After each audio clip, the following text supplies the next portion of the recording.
So Thank you. Next శ్లోకాలకు వెళ్తున్నాము. ఇప్పుడు ఒక 5 మెంబర్స్ ఈ హ్యాండ్స్ అన్ని డౌన్ చేయండి అమ్మా. 5 మెంబర్స్ హ్యాండ్ రైజ్ చేయండి 5 శ్లోకాస్కి.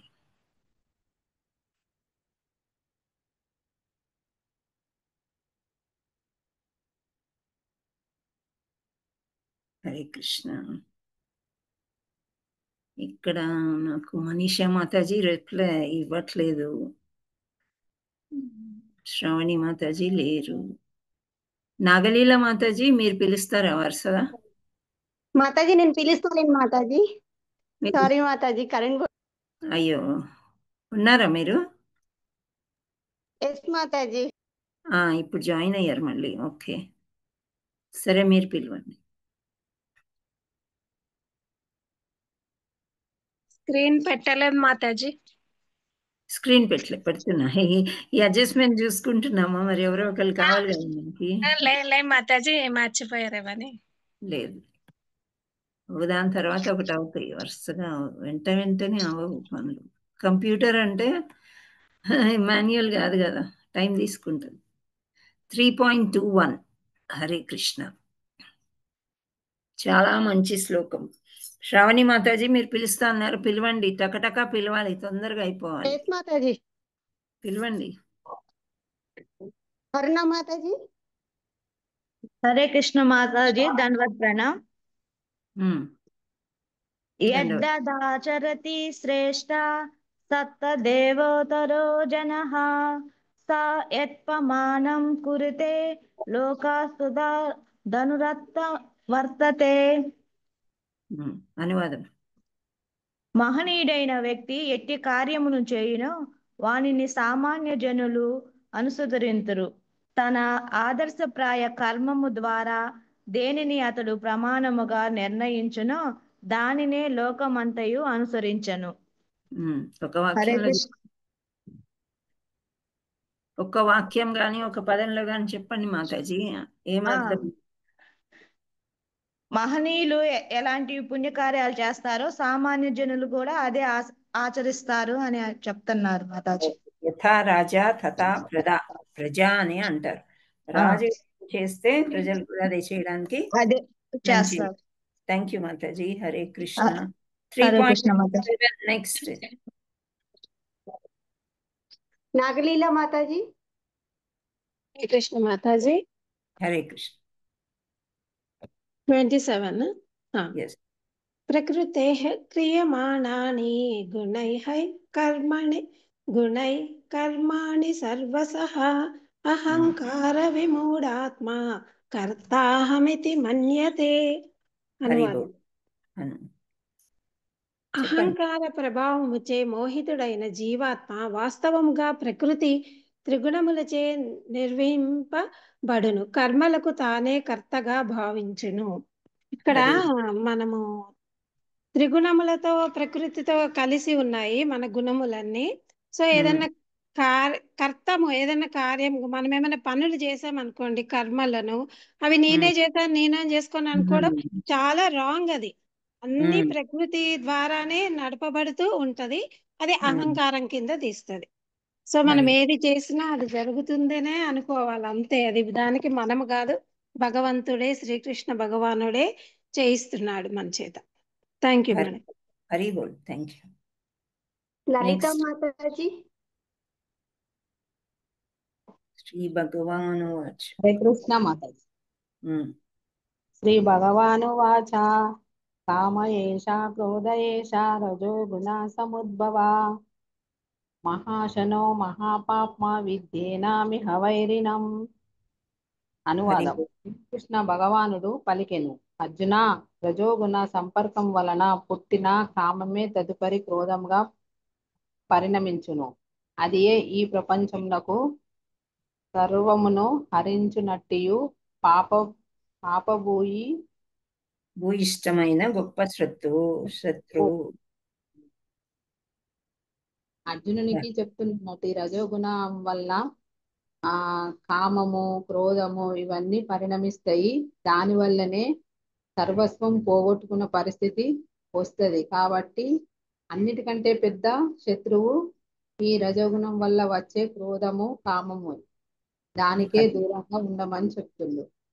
హరి బోల్ మాతాజీ. Thank you. హరే కృష్ణ. జయశ్రీ మాతాజీ.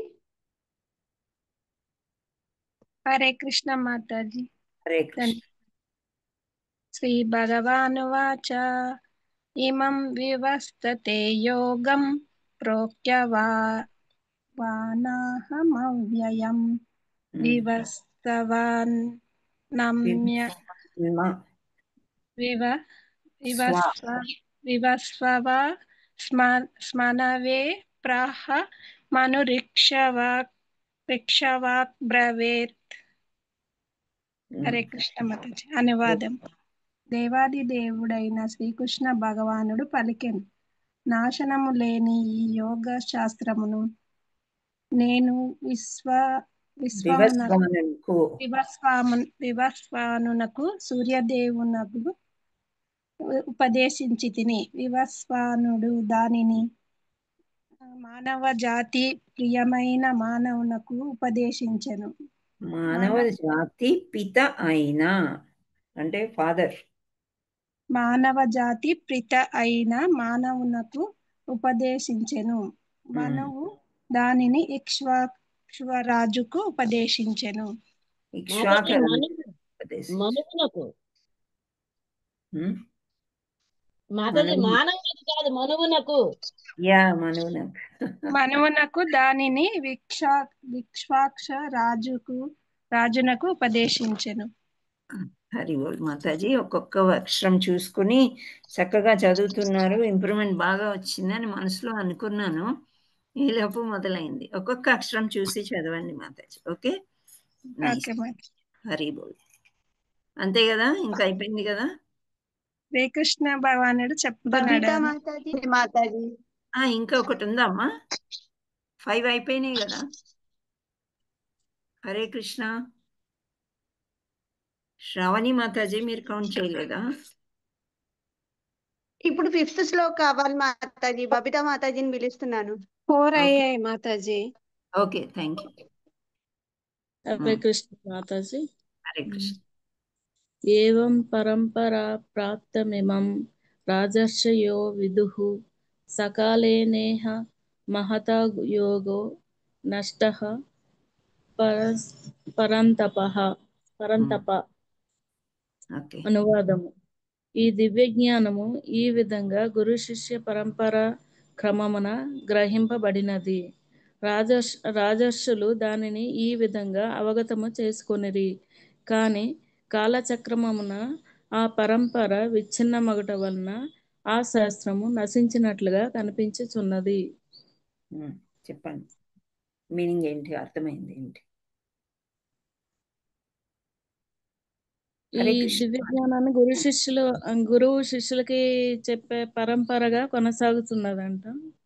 రాజర్షులు దాన్ని ఈ విధంగా అవగతం చేసుకున్నారు. ఈ విధంగా గురువు శిష్యుల పరంపర అని రాజర్షులు అర్థం చేసుకున్నారు. కానీ కాలచక్రంన ఆ పరంపర విచ్ఛిన్నం అయిందంటే ముందుకి కాలచక్రంన అది విచ్ఛిన్నం అయిపోయింది.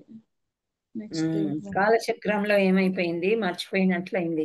మనం కూడా చాలా సార్లు ఈ శ్లోకాలన్నీ చదువుకున్నాము, విన్నాము, కానీ నెమ్మదిగా అవి మర్చిపోయినట్లు అవుతుంది. సో కాలచక్రంలో గురు శిష్య పరంపర నెమ్మదిగా అడుగున పడిపోయినందుకు మళ్ళీ కూడా భగవంతుడు అర్జునుడికి గీతోపదేశం చేశారనమాట. Hare Krishna. Thank you all so much for actively participating. అయితే నా విన్నపం ఏంటంటే, ఇంకా చదవని వాళ్ళు కూడా హ్యాండ్ రైజ్ చేస్తూ చదవండి. శ్లోకం పాడిన వాళ్ళు అంటే ముందు దామోదర అష్టకం పాడిన వాళ్ళే మళ్ళీ శ్లోకాలకు వస్తున్నారు. అలా అని మీరు హ్యాండ్ రైజ్ చేయొద్దు అని కాదు, మీరు కూడా హ్యాండ్ రైజ్ చేయండి, కొత్త వాళ్ళు ట్రై చేయండి. Okay, Hare Krishna. Thank you so much active participation చేసినందుకు. నాగమణి మాతాజీ ఉన్నారా? హరే కృష్ణ. హరే కృష్ణ మాతాజీ, మీరు జాయిన్ అయ్యారు, మీరు ఉన్నారా గ్రూప్లో?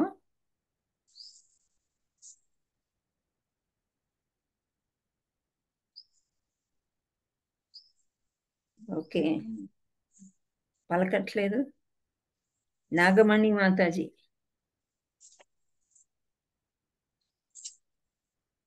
It's okay.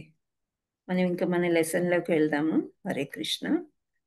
మీరందరూ గుర్తుంచుకోండి, లాస్ట్కి మనం ఒక రౌండ్ ఆఫ్ జపం చేయాలి. ఓకే, అది లాస్ట్కి చేద్దాం. సో దేవాది దేవుడు శ్రీకృష్ణుడు, మనం ఎక్కడి దాకా చెప్పుకున్నామో ఏమైనా ఎవరికైనా గుర్తుందా? హరే కృష్ణ. గుర్తున్న వాళ్ళు చెప్పండి. ఉద్ధవుడు వస్తాడు మాతాజీ గోపికల దగ్గరికి. ఎవరు ఉద్ధవుడు వస్తాడు? ఉద్ధవుడు ఏం చెప్తున్నాడు? గోపికలకు కృష్ణుడు ఇచ్చిన లేఖని వాళ్ళకి, అంటే ఆ లేఖ చాలా భావోద్వేగంతో రాశాడు కాబట్టి అది వాళ్ళకి డైరెక్ట్గా ఇస్తే ఇంకెక్కువ బాధ కలుగుతుంది వాళ్ళకి అని చెప్పేసి ఏం చేస్తాడు, ఆయనే చెప్తాడు అందులో ఉండే మ్యాటర్. ఏం చెప్తున్నాడంటే గోపికల యొక్క ప్రేమ సర్వశ్రేష్టము. ఎక్కడ శ్రేష్టం అని చెప్తున్నాడంటే మొత్తం యూనివర్స్ లో, అంతటా సృష్టిలోని, విశ్వములో అని అర్థం అన్నమాట. సో ఏదో రీసౌండ్ వస్తుంది. ఓకే, సో అలా అన్ని చెప్పిన తర్వాత చెప్తాడనమాట. సో ఇక్కడ ఈ విశ్వ సృష్టికి కూడా కృష్ణుడి నుండి వియోగము లేదు. అంటే కృష్ణుడు అక్కడ మధురాలో ఉండేప్పటికీ కూడా ఇక్కడ వీళ్ళ యొక్క ప్రేమను చూస్తున్నట్లయితే వీళ్ళకి అసలు కృష్ణుడి నుండి వియోగమే లేదు, అటువంటి భక్తి వీళ్ళది అని ఉద్ధవుడు చెప్తూ ఉన్నాడు అనమాట. ఇంకా ఏం చెప్తున్నాడంటే ఏదియు నాకంటే భిన్నమైనది కాదు, ఈ విశ్వ సృష్టి అంతయు నా అంతే ప్రతిష్టమై ఉన్నది, నాకంటే భిన్నముగా లేదు, ఈ సృష్టికి పూర్వం నేనున్నాను. అంటే భగవంతుడు లెటర్లో, ఆ ఉత్తరంలో ఏం రాశారో అది చెప్తున్నాడు అనమాట. సృష్టికి పూర్వం నేనున్నాను, ఇప్పుడున్నాను, ముందు ముందుకు కూడా నేనుంటాను. సృష్టి అనేది, ఈ ప్రకృతిని ఎందుకు సృష్టించాడు భగవంతుడు అంటే వాటి వల్ల మనకి అవసరం ఉంటుంది. మనిషిని సృష్టించే దానికంటే ముందే భగవంతుడు ఏం చేశాడు, ఒక ప్రకృతిని అని సృష్టించాడు. అంటే మనిషి పుట్టగానే, ఇప్పుడు మామూలుగా ఒక చిన్న శిశువు పుడతాడు కదా, కయా కయా కయా ఏడుస్తుంటాడా నవ్వుతుంటాడా శిశువు? హరే కృష్ణ. ఏడుస్తుంటాడు మాతాజీ. ఏడుస్తూ ఉంటారు. అది బాధో తెలియదు, ఆకలో తెలియదు, ఏదో అట్లా కొన్ని 3 నెలల దాకా అలా, అంటే చిన్న శిశువులు మాటలు రాకముందంట మనం అలాగే అనుకుంటాం. అంటే ఏంటి, శిశువు పుట్టినంతనే వాడికి కడుపులో ఆకలి అనేది వస్తుంది. తల్లి పాలు ఇవ్వడం ఏంటి అవన్నీ కూడా నేర్పిస్తారు. ఆ పాలు ఇవ్వడంతోనే కడుపు నిండినాక శిశువు హాయిగా నిద్రపోతాడు. అంటే ఆ పాలను ఎవరు సృష్టిస్తున్నారు అంటే భగవంతుడే తల్లిలో ఆ పాలను సృష్టిస్తాడు.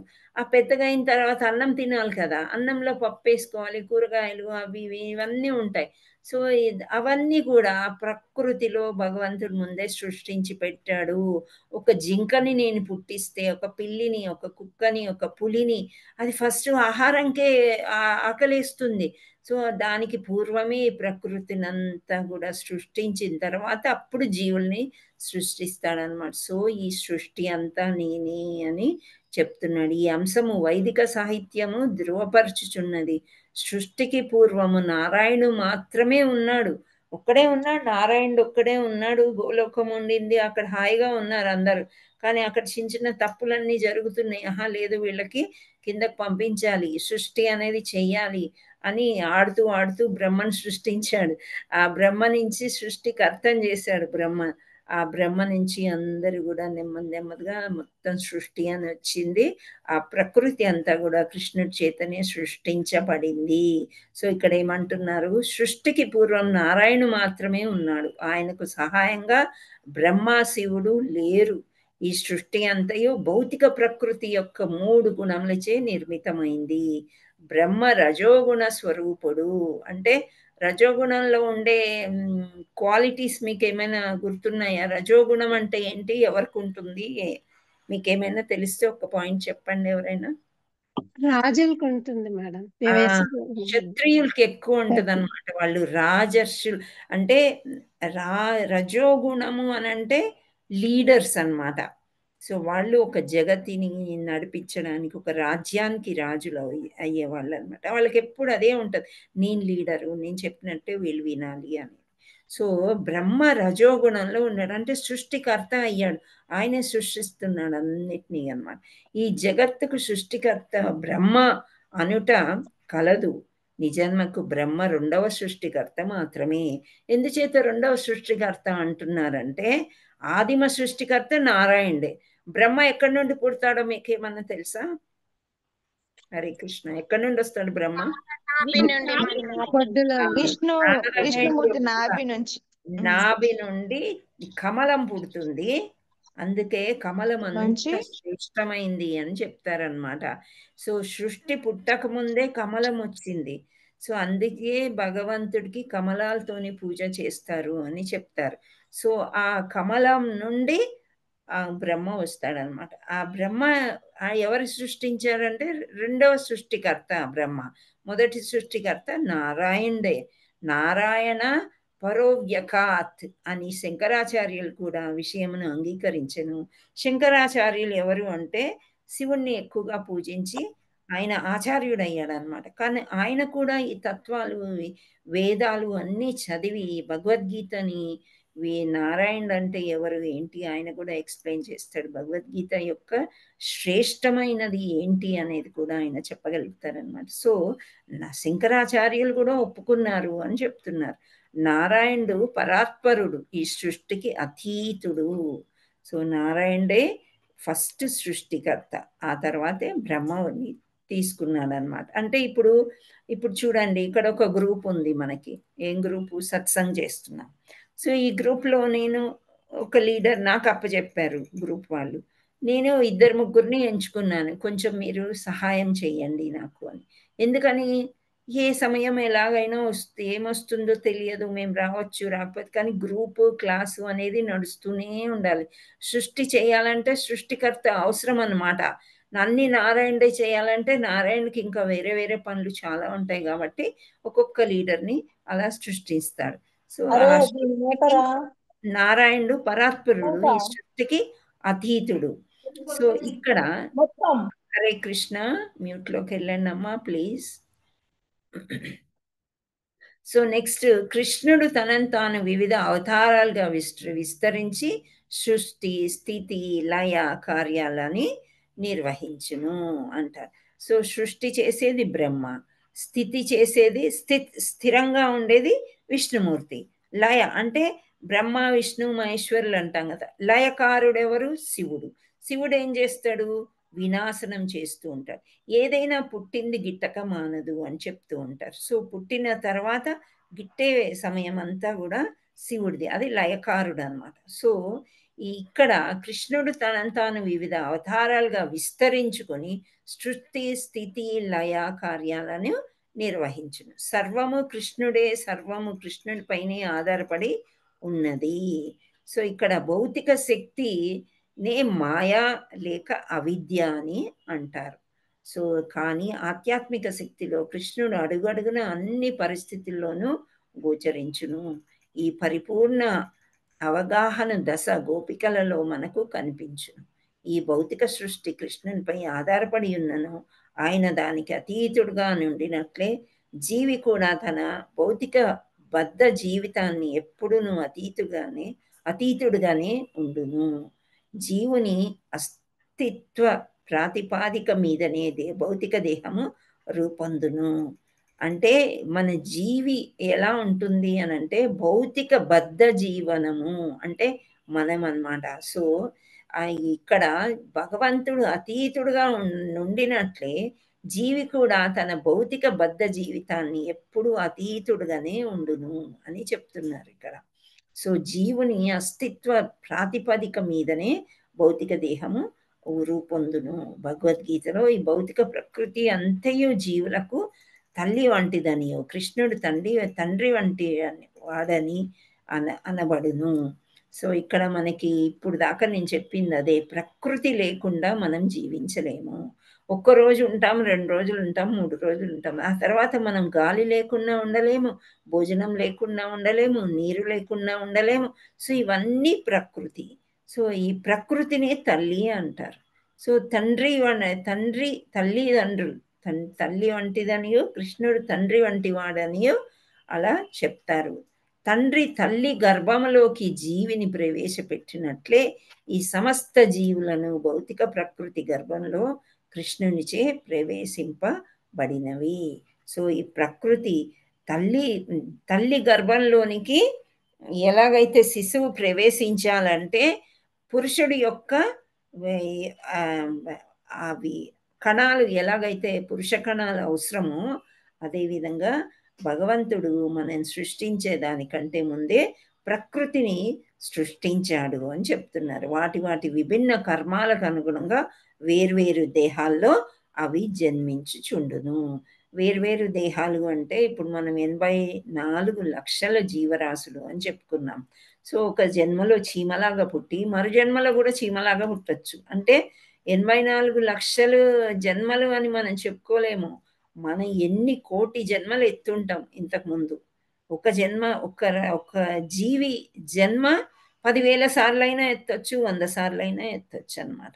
సో ఆ విధంగా ఎత్తుకుంటూ వెళ్ళి లాస్ట్కి మనము మానవ దేహంలో పడ్డాము. సో ఇదన్నిటికంటే హైయెస్ట్ అని చెప్తూ ఉంటారు. ఎన్నో పుణ్యాలు చేసుకుని ఎంతో మంచి కార్యాలు. ఆ జీవులు మంచి కార్యాలు ఎలా చేస్తాయి అని అంటే మనం చెప్పలేము.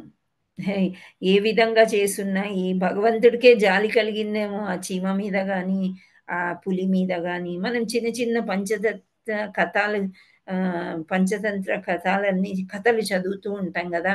చీమ పిట్టని కాపాడిందని, ఆకువే ఒక చీమ. ఒక చిన్న ఎగ్జాంపుల్ మనం చెప్పుకున్నట్లయితే ఒక నది ఒడ్డు మీద చెట్టు మీద ఒక పక్షి ఉంటుంది, పిట్ట. అది ఒక చీమ ఆ ఒడ్డున పాకుతూ నీళ్ళల్లో పడిపోయి కొట్టుకుంటూ ఉంటుందన్నమాట. చీమలకి ఏంటి ఒళ్ళంత శరీరం అంతా కన్నాలు ఉంటాయి. అందులోకి కనుక వాటర్ ప్రవేశిస్తే చచ్చిపోతాయి అన్నమాట. వేరే జీవులకి కన్నాలు ఎక్కడుంటాయి? ఎక్కువగా ముక్కు, చెవులు, నోరు. ఇందులోకి నీళ్లు వెళ్ళిపోయి వాళ్ళకి ఈత రాకపోతే కొట్టుకుని చచ్చిపోయే అవకాశాలు ఉన్నాయి. సో ఆ చీమ చనిపోకముందే ఈ పిట్ట ఏం చేస్తుంది, ఆ చీమ దగ్గరగా ఒక ఆకు వేస్తుందంట. ఆకులు తేలుతాయి కదా నీళ్ళల్లో. సో చక్కగా ఆకు మీదకి ఎక్కింది ఆ చీమ. ఎక్కి ఆకు ఒడ్డుకి రాగానే ఆ చీమ గట్టెక్కేసి అలా పక్షి ఆ చీమని రక్షించింది అని చెప్తూ ఉంటారనమాట.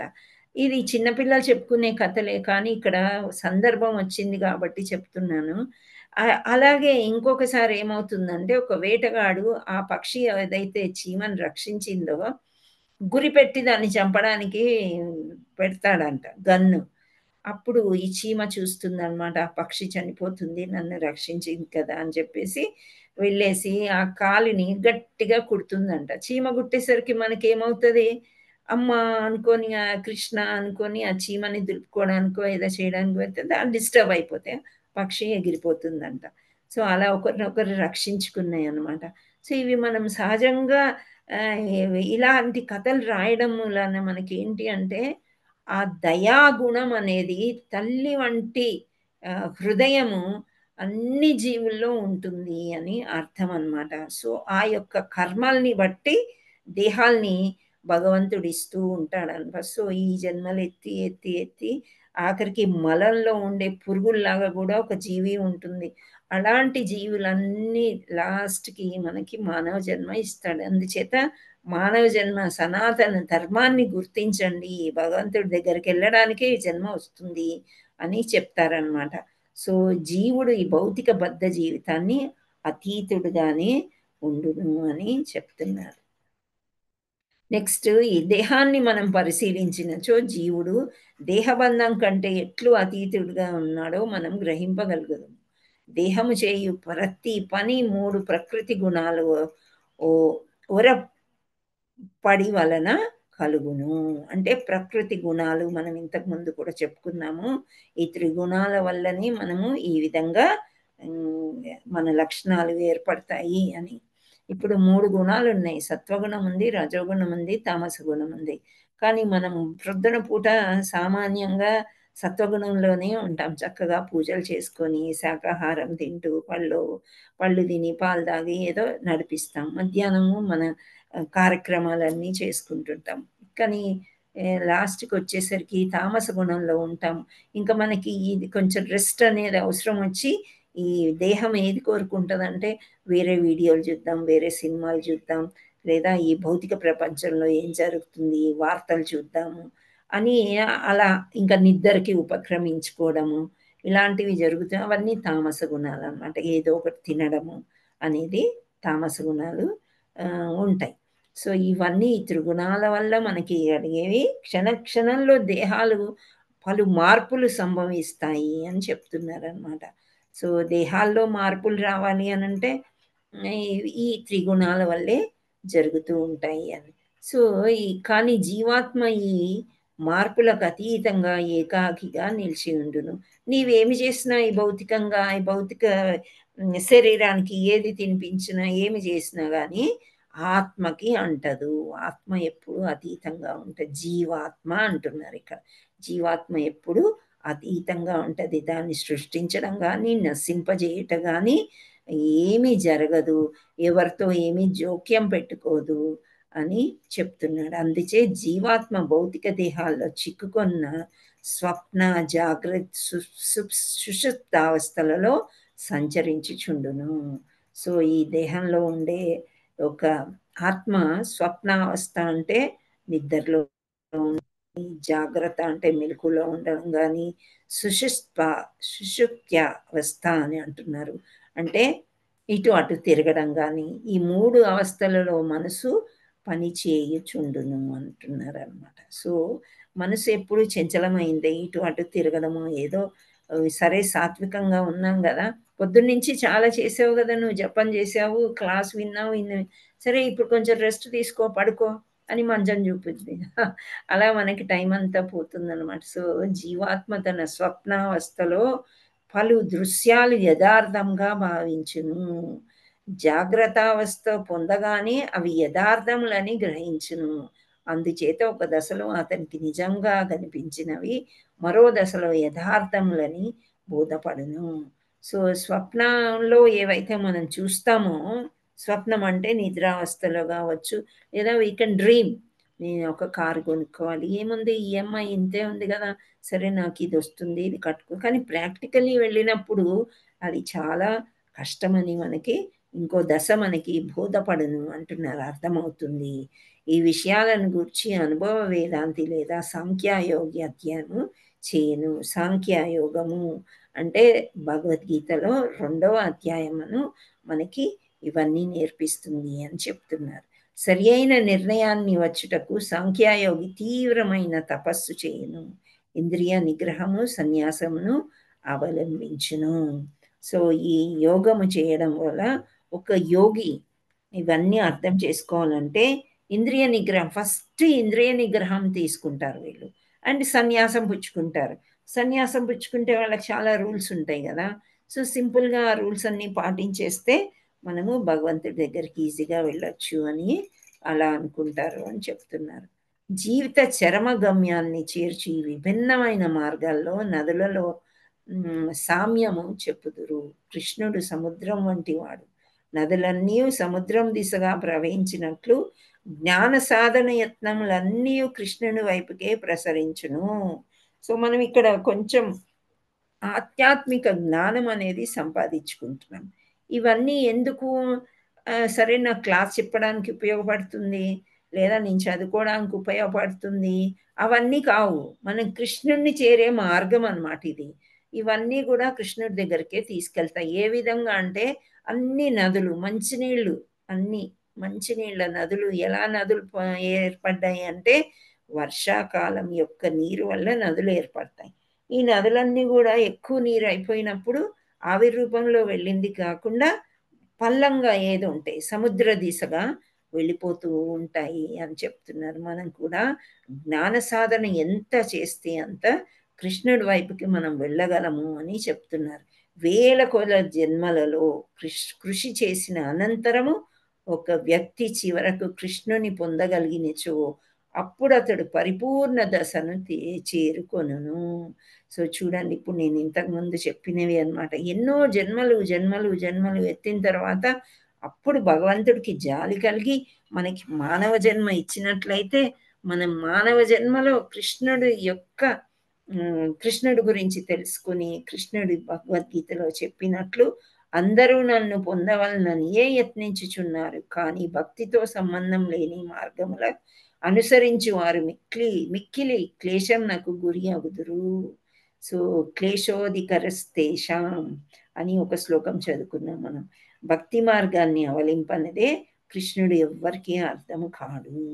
సో ఎప్పుడైనా భగవద్గీత మనము ఒంటరిగా చదువుకున్నాం అనుకోండి, మనకు అంతా అర్థమైనట్టే ఉంటుంది, కానీ మనకు పూర్తిగా మనసులోకి ఎక్కనప్పుడు మనము అవలంబించలేమన్నమాట. ఆ మార్గాన్ని మనము వెళ్ళలేము. సో ఇదంతా కూడా చాలా కష్టము అని చెప్తున్నాడు. సో భక్తితో సంబంధం ఉండే మార్గాన్ని మనం ఎంచుకోవాలి. అంటే ఒక గురువు ద్వారానే మనము ఇవన్నీ చేసుకోవాలి అని ఇక్కడ ఉద్ధవుడు కృష్ణుడు చెప్పినవన్నీ అవతరంలో ఉన్నవన్నీ ఈ విధంగా చెప్తూ ఉన్నాడు అనమాట. అంటే ఈ మంచి గుణాలన్నీ కూడా మీలో ఉన్నాయి అని చెప్పడానికి మనకి ఇక్కడ ఎక్స్ప్లెనేషన్ వస్తుందన్నమాట. గీతలో 3 మార్గాలు సూచించబడ్డాయి అంట. ఇప్పుడు 18 చాప్టర్స్ ఉన్నాయి కదా, 18, 6, 6, 6 చేశారు. సో 6లో ఫస్ట్ కర్మయోగము, ఆ తర్వాత జ్ఞానయోగము, ఆ తర్వాత భక్తి యోగము అని మనకి శ్రీకృష్ణుడు నేర్పించారనమాట. సో సకామ కర్మలకు ఎక్కువగా అలవాడిన వారిని భక్తి మార్గానికి చేర్చు కర్మలు ఉపదేశించబడ్డాయి. చూడండి, ఫస్ట్ కర్మయోగం అన్నారు. అంటే మనం చేసే కర్మ బ్యాక్ వస్తుంది అని చెప్తారు. యాక్షన్ రియాక్షన్ అంటారు కర్మయోగాన్ని. అంటే మనం చేసే దాన్నే మనకి మళ్ళీ తిరిగి వస్తుంది మనం కొట్టడానికి అని చెప్తారు. ఆ తర్వాత జ్ఞానయోగం అంటే జ్ఞానాన్ని సముపార్జించుకోవడం అన్నమాట. జ్ఞానం సముపార్జించుకోవడం అంటే మనకు వచ్చిన కష్టాలు దేనివల్ల వచ్చాయి అని మనకి ఆ జ్ఞానం ద్వారా మనకి అర్థమవుతుంది అన్నమాట. ఆ సమయానికి ఆ టైంకి మనకు అనిపిస్తుంది, వీడెంత సుఖపడుతున్నాడు కదా, వీడెంత చెడ్డవాడు, సమాజానికి ఇలా చేస్తున్నాడు, కానీ ఇంత ఎందుకు సుఖపడుతున్నాడు, మనం ఇంత కష్టపడుతున్నాం, మనకెందుకు ఇన్ని కష్టాలు ఇచ్చాడు బాబా. అది ప్రతి ఒక్కరికి కూడా వస్తుంది ఆ క్వశ్చన్ అనేది. ప్రతి ఒక్కరికి నేను చెప్తున్నాను, పెద్దవాళ్ళు, చిన్నవాళ్ళు, ముసలి వాళ్ళు, ఏ ఏజ్ అని ఉండదన్నమాట. చిన్నపిల్లలు కూడా స్కూల్ నుంచి పరిగెత్తుకుంటూ వస్తారు కదా, అమ్మ నేనేమీ చేయలేదు, నాకు అనవసరంగా పనిష్మెంట్ ఇచ్చారు టీచరు, వాడు చేసిన తప్పు వల్ల నాకు వచ్చిందని అనవసరంగా. మనకు అప్పుడు చిన్న విషయం లాగా అనిపిస్తుంది, వాడికి అది పెద్ద విషయం లాగా ఉంటుంది అనమాట.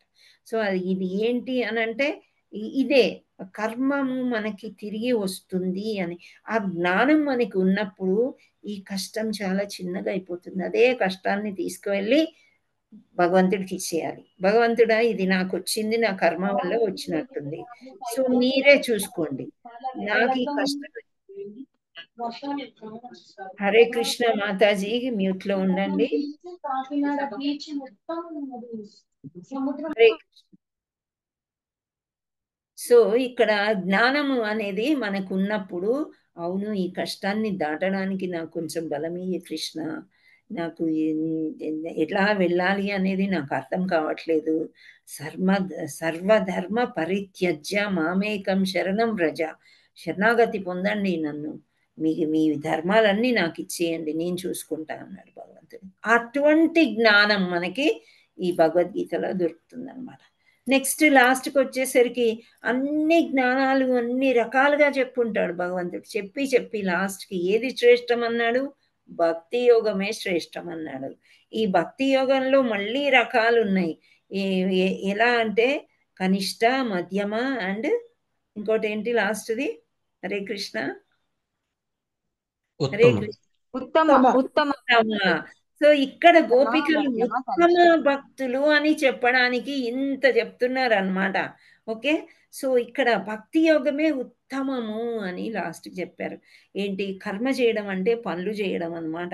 సో ఈ పని చేసే కంటే, జ్ఞానం సముపార్జించే కంటే నవవిధ భక్తి చేసుకోండి, దాంట్లో ఏదో ఒక భక్తి చేసుకోండి. ఆ భక్తి యోగమే అన్నిటికంటే చాలా మంచి మార్గము అని. అందులో కూడా కర్మలు ఉంటాయి, ప్రసాదం ఉండడం కానీ, ఊడ్చడం కానీ, తుడవడం కానీ. సో అది సెలెక్ట్ చేసుకోండి, అది చాలా మంచిది అని గీత సూచిస్తుంది అని చెప్తున్నారు. సకామ కర్మలకు ఎక్కువగా అలవడిన వారికి భక్తి మార్గం చేర్చు కర్మలు ఉపదేశించబడిన అనుభవ వేదాంతంలో నిరాశ చెందిన వారికి కూడా భక్తి సాధనము ఉపదేశించబడింది. కర్మయోగము సాధారణ కర్మ కంటే భిన్నమైనది. అట్లే జ్ఞానయోగం సాధారణ జ్ఞానం కంటే భిన్నమైనది. ఎందుకు అంటే మనం భగవంతుడి గురించి తెలుసుకుంటున్నాం. మనం ఇప్పుడు జ్ఞానము ఐఐటియన్స్ ఉన్నారు, ఐఐటి చదవాలి, ఐఐటి సీట్ రావాలి అంటే ఎంత చదవాలి వాళ్ళు? ఎన్నో నైట్ అవుట్లు చేయాలి ఆ ఎంట్రన్స్ ఎగ్జామ్ పాస్ అవ్వడానికి. సో ఈ విధంగా వాళ్ళు కష్టపడి దానికంటే మనం ఈ భగవద్గీత చదవడము, భాగవతం చదవడం ఇది అసలైన జ్ఞానము. సో ఆ జ్ఞానం మనం పెంపొందించుకున్నప్పుడు ఈ జ్ఞానము, ఈ సైన్స్ ఏదైతే మనం అంటున్నామో అవి చాలా త్వరగా మనకి అర్థమైపోతుంది అని. సో ఈ కర్మయోగము సాధారణ కర్మ కంటే ఎక్కువ. అలాగే జ్ఞానము ఇంకా లాస్ట్కి ఏం చేసి చిట్ట చివరకు భగవద్గీతలో స్వామి భక్తితో కూడిన పరిచర్య వలన మాత్రమే కృష్ణుణ్ణి గుర్తించుట సాధ్యమగును అని చెప్తున్నాడు. మామూలుగా మనం కృష్ణుణ్ణి గుర్తించలేము అసలు. మనం ఎంత డెకరేషన్ చేసి ఎంత చేసినా పూజ చేసేటప్పుడు ఒక చిన్న పువ్వు కింద పడింది అని అంటే ఎంతో మురిసిపోతూ ఉంటాం. మన డెకరేషన్ పాడైపోయింది అని అంటే భగవంతుడు కరుణించాడు అని మనకి ఏదో అట్లా అనిపిస్తుంది. అంటే ద రెసిప్రొకేషన్, భగవంతుడు మనకి ఎలా గుర్తిస్తున్నాడు అనేది మనం చాలా భక్తితో నిండిపోయి కృష్ణుణ్ణి నింపుకున్నప్పుడు డెఫినెట్గా అది మనకి తెలుస్తుంది అన్నమాట. సో అదే విధంగా కూడిన పరిచర్యల వలన మాత్రమే కృష్ణుణ్ణి మనం గుర్తించగలము. అందరూ గుర్తించలేరు అని చెప్తున్నారు. భక్త్యా మామపి జానాతి, కృష్ణుణ్ణి గూర్చి తప్ప వేరేదియో తెలుసుకున్నట్టు నిరాకరించుట వలన గోపికలకు భక్తియుక్తమైన పరిచర్యలో పరిపూర్ణ దశ సిద్ధించింది. సో గోపికలు ఏం చేశారు? వేదాలు చదవలేదు, ఇంకా భగవద్గీత తెలియదు, వాళ్ళకి భాగవతం తెలియదు, ఏమీ తెలియదు. కానీ కృష్ణుడు ఒక్కటే అన్నమాట. వాళ్ళ హృదయంలో పూర్తిగా కృష్ణుడు నిండిపోయి ఉన్నాడు. కృష్ణుడు కోసం ఏదైనా వదిలేస్తారు, ఏమైనా చేస్తారు వాళ్ళు. అందుచేత వాళ్ళది శ్రేష్టమైన పరిపూర్ణ దశకు చేరుకున్నది అని చెప్తున్నారు ఇక్కడ. వేదములు ఈ విషయంను ధృవపరచుచున్నవి. అంటే ఇక్కడ భగవద్గీత అంటే ఏంటి? అంత సమ్మరీ ఆఫ్ ఆల్ వేదాస్ అన్నమాట. మనం ఎన్ని వేదాలు 4 ఉన్నాయి కదా, యజుర్వేద అని, ఆ వేద, ఈ 4 వేదాలు మనం చదవలేము, మన లైఫ్ టైం సరిపోదు. అదేవిధంగా రామాయణ మహాభారతాలు ఇవన్నీ చాలా ఉన్నాయి. అన్నీ మనం పూర్తిగా చదవగలమో లేదో అని చక్కగా అన్నిటినీ పట్టుకొచ్చి ఒక సమ్మరీ లాగా చేసి పరమాత్ముడు, భగవంతుడు, కృష్ణుడు మనకి భగవద్గీతని ఇచ్చాడనమాట. సో అందుచేత ఈ భగవద్గీత మనం చెప్పినట్లు పరిపూర్ణ దశ ఎవరికి సిద్ధించింది? గోపికలకే సిద్ధించింది అని చెప్తున్నారు. వేదాలు ఈ విషయంని ధృవపరచుచున్నవి. యస్మిన్నేవ విజ్ఞాతే సర్వమేవ విజ్ఞాతం భవతి అని. దీని అర్థం ఏంటంటే కృష్ణుని ఒక్కని తెలుసుకొనుట వలన సర్వము గూర్చియు జ్ఞానము తనంతట తానే సిద్ధించును. ఇప్పుడు చూడండి, మన కృష్ణ కాన్షియస్లో కొందరు పిల్లలు ఉంటారు. అంటే వాళ్ళ పేరెంట్స్ కృష్ణ కాన్షియస్లో ఉన్నప్పుడు ఆ పిల్లల్ని కూడా ఏదో రకంగా సెలవు పెట్టేసి చక్కగా యాత్రలకి తిప్పడము, సత్సంగులకి తీయడము అవి చేస్తూ ఉంటారు. మళ్ళీ వాళ్ళకి క్లాస్లో ఫస్ట్ వస్తున్నారు. ఎలా వస్తున్నారు అంటే భగవంతుడి తత్వంతో పాటు వాళ్ళకి మంచి జ్ఞానం కూడా వచ్చేస్తుంది అనమాట. వాళ్ళు ఒక్కసారి చదివితే చాలు. సామాన్య బాలుడు 5 సార్లు చదివితే, వీళ్ళు ఒక్కసారి చదివితే కృష్ణుడు వాళ్ళకి అంటే వాళ్ళు కూడా అలవాటైపోతుంది. వాళ్ళకి కృష్ణ సేవ అనేది వాళ్ళకి చిన్నప్పటి నుండే అలవడుతుంది అనమాట. సో అందుచేత కృష్ణుడు ఈ విధంగా చెప్తున్నాడు అనమాట. ఎవరైతే జ్ఞానాన్ని సంపాదించుకున్నారో వేరే జ్ఞానం ఏది కావాలన్నా తనంతట తానే సిద్ధించును అని చెప్తున్నాడు.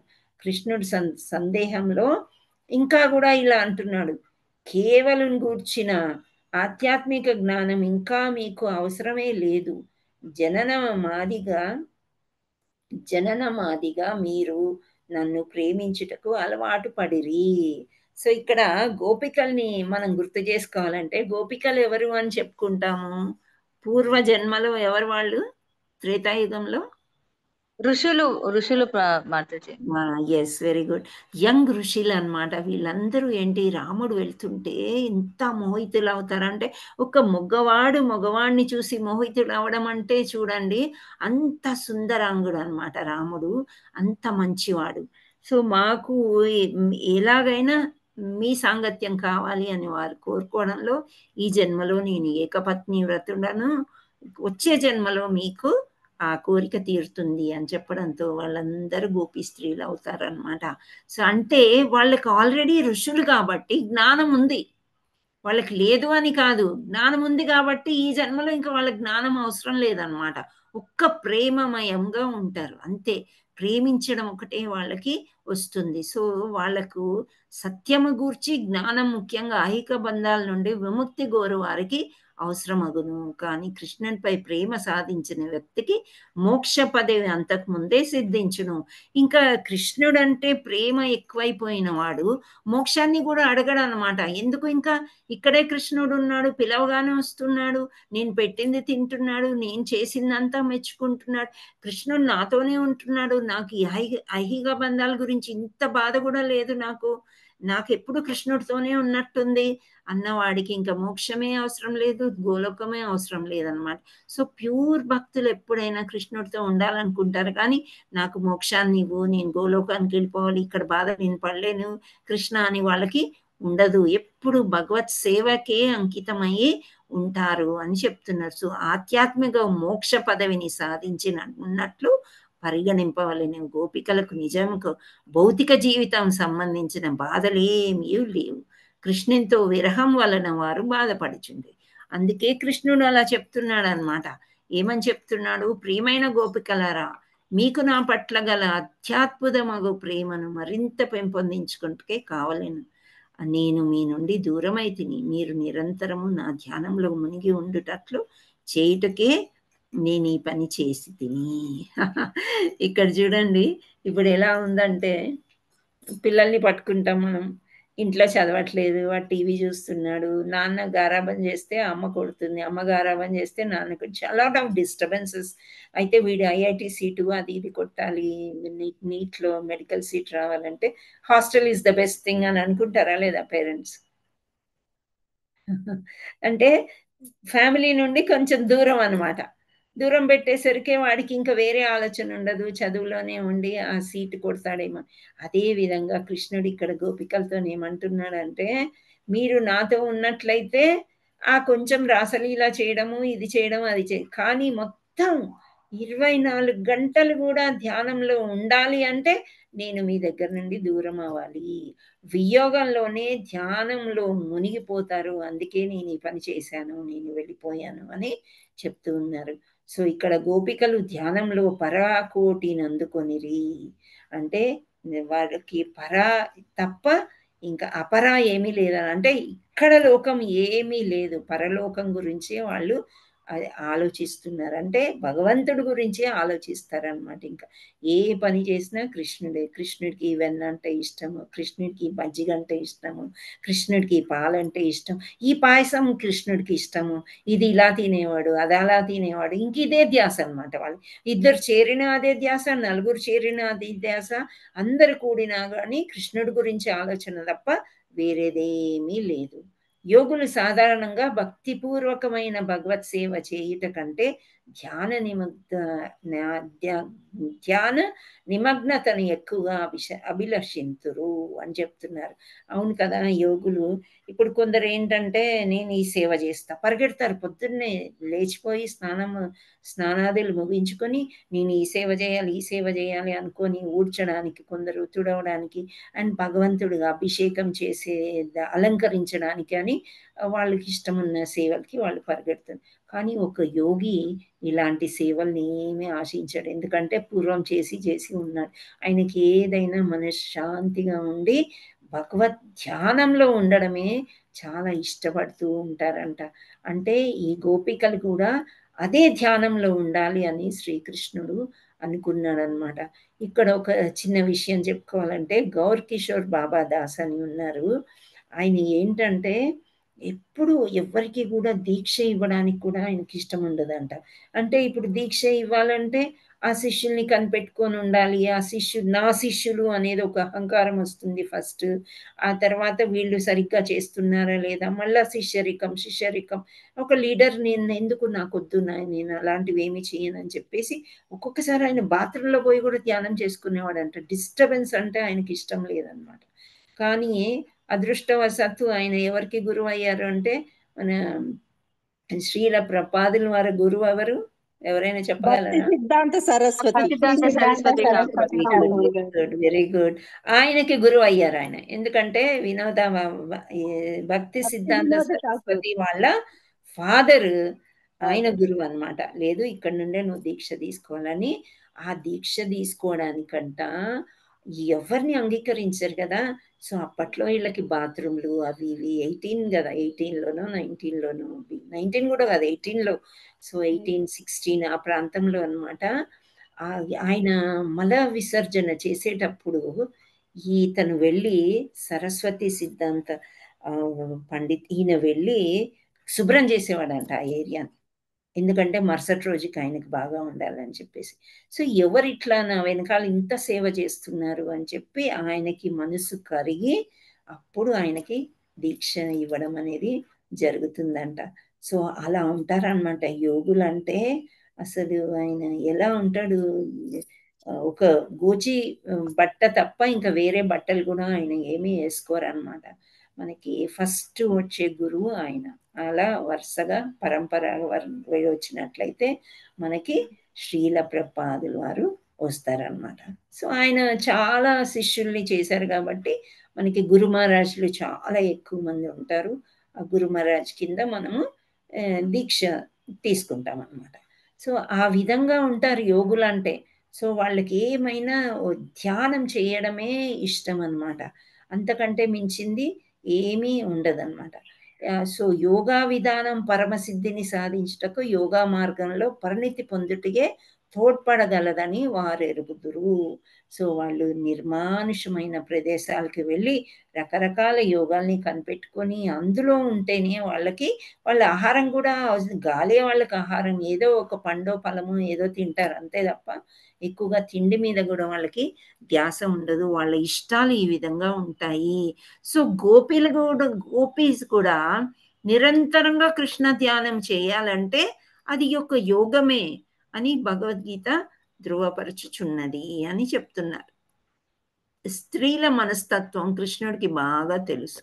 ఒక స్త్రీకి ప్రియునితో వియోగం కలిగినచో ఆమె ఏకాగ్రంగా అతనిని ధ్యానించును. అది నిజమే కదా. ఇప్పుడు వివాహితలు కూడా భర్త 1 గంట బయటికి వెళ్ళాడు అనుకోండి, ఎక్కడికి వెళ్తున్నారో చెప్పి వస్తే మనం క్యాల్కులేట్ చేసుకుంటాం. అవును ఇక్కడ రీచ్ అవ్వడానికి ఇంత టైం, రావడానికి ఇంత. అంతకు మించి అయిపోయింది అనుకోండి ఆందోళన మొదలవుతుంది. అవునా కాదా? హరే కృష్ణ. అది మొదలైపోతుంది, అది తెలుస్తుంది. అదే విధంగా ప్రియుడు అంటే ఇంకా ఎక్కువ ఉండాలి కదా. సో ఆ ప్రియుడి మీద ఎలా అంటే అతన్ని కనిపించకపోతే ఇంకా అతన్నే ధ్యానిస్తూ ఎలా ఉంటారో అది స్త్రీ యొక్క లక్షణము అని చెప్తున్నాడు. ఆ స్త్రీ యొక్క మనస్తత్వం ఆ విధంగా ఉంటుంది. అదే పురుషుడు లోపల ఉన్న పెద్ద పైకి అంతగా తెలియదు అనమాట. మనమైతే కాలుగాలిన పిల్లిలాగా లోపలికి నాన్న వచ్చారేమో చూడు, వస్తున్నా ఏ బండి సౌండ్ వచ్చినా మన ఇంటి వాళ్ళే అని అలా ఉంటుంది మన మనస్తత్వం. అదే విధంగా స్త్రీకి ప్రియునితో వియోగం కలిగినచో ఆమె ఏకాగ్రంగా అతనే ధ్యానించును. అతడు ఆమె మనోనేత్రము ముందు ప్రత్యక్షమగును. గోపికల ప్రవర్తన ద్వారా కృష్ణుడు ఈ అంశమును బోధింపదల్చెను. గోపికల వలె నిరంతర ధ్యాన పరవశులై ఉండువారు శ్రీకృష్ణుని చరణారవిందమును పొందుదురు. సో ఇక్కడ వరకు మనం ఈరోజు చెప్పుకుని స్టాప్ చేద్దాము. ఇది చాలా చాలా ఇంట్రెస్టింగ్గా ఉంది. ఇంకా ముందుకి భక్తులు అంటే ఎలాంటి వాళ్ళు ఏంటి అనేది కూడా చాలా పెద్ద చాప్టరు అయినప్పటికీ బాగా ఇంట్రెస్టెడ్ చాప్టర్ అన్నమాట. సో ఇప్పుడు 12 దాటింది కాబట్టి వి విల్ స్టాప్ హియర్. రేపు కంటిన్యూ చేద్దాము. అండ్ ఇప్పుడు ఎవరు జపం చేస్తారా? నాగమణి మాతాజీ హ్యాండ్ రైజ్ చేశారు. హరే కృష్ణ. హరే కృష్ణ మాతాజీ, ప్రణామ్. ఏమైంది? మీరు పిలిచినప్పుడు నేను మాట్లాడలేకపోయాను మాతాజీ. సారీ మాతాజీ. పర్వాలేదు మీరు